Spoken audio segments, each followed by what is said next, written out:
পাকিস্তানের সাধারণ পরিষদের নির্বাচনে 2 সপ্তাহের বেশি সময় পেরিয়ে গেলেও হয়নি সরকার গঠন। নির্বাচনে কোনো দলই একক সংখ্যাগরিষ্ঠতা না পাওয়ায় জোট সরকার গঠনে চলছে জোর শোরগোল। সুযোগ সুবিধা বন্টন নিয়েও হচ্ছে বেশ দর কষাকষি। পাকিস্তানে কেন্দ্রে সরকার গঠনের জন্য পাকিস্তান মুসলিম লীগ নওয়াজ ও পাকিস্তান পিপলস পার্টির নেতৃত্বে 6 দলীয় জোট কাজ করছে। 2 মার্চের মধ্যেই এই সরকার গঠিত হতে পারে। জাতীয় পরিষদে 6 দলীয় জোটের 207 সদস্য হয়ে যাবে। এতে তাদের সংখ্যাগরিষ্ঠতা সুস্পষ্ট হবে। 336 সদস্যের পার্লামেন্টে সরকার গঠনের জন্য প্রয়োজন 169 আসন। এদিকে তোষাখানা মামলায় বর্তমানে আদিয়ালা কারাগারে বন্দী অবস্থায় আছেন পাকিস্তানের সাবেক প্রধানমন্ত্রী ও পাকিস্তান তেহরিক-ই-ইনসাফের প্রতিষ্ঠাতা ইমরান খান। একাধিক মামলায় দোষী সাব্যস্ত হয়েই কারাগারে দিন কাটছে তার।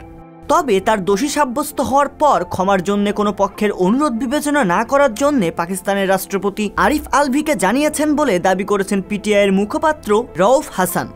মঙ্গলবার দ্য নিউজ ইন্টারন্যাশনালের এক প্রতিবেদনের বরাত দিয়ে এ তথ্য জানিয়েছে দ্য এক্সপ্রেস ট্রিবিউন।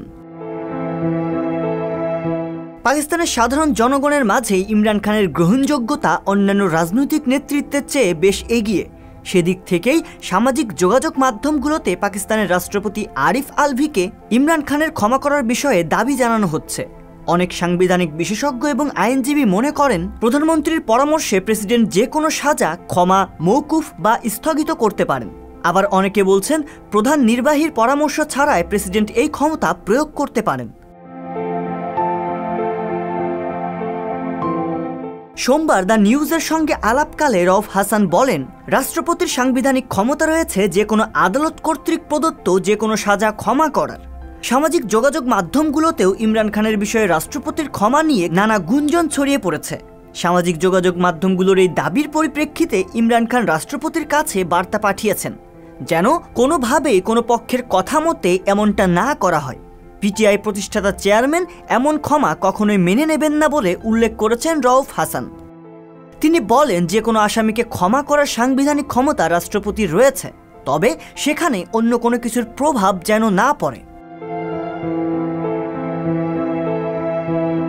রাজনৈতিক এমন টালমাতাল অবস্থার মধ্যে পাকিস্তানের ইতিহাসে প্রথম মুখ্যমন্ত্রী নির্বাচিত হয়েছেন দেশটির সাবেক প্রধানমন্ত্রী নওয়াজ শরীফের মেয়ে মরিয়াম নওয়াজ। পাঞ্জাবের মুখ্যমন্ত্রী হিসেবে সোমবার নির্বাচিত হন তিনি। 371 আসন বিশিষ্ট পাঞ্জাবের প্রাদেশিক পরিষদে 220 ভোট পেয়ে মুখ্যমন্ত্রী নির্বাচিত হন মরিয়াম নওয়াজ। ইমরান খানের দল পাকিস্তান তেহরিক-ই-ইনসাফের নির্বাচিত সদস্যদের সদ্য যোগ দেওয়া দল সুন্নি ইত্তেহাদ কাউন্সিল এই ভোট বয়কট করে। মূলত নির্বাচনে ব্যাপক কারচুপি হয়েছে অভিযোগ এনে ইমরান খানের দল সহ অন্যান্য বিরোধী দল এর বিরোধিতা করে আসছে। রিয়াজুল ইসলাম, সংবাদ প্রকাশ।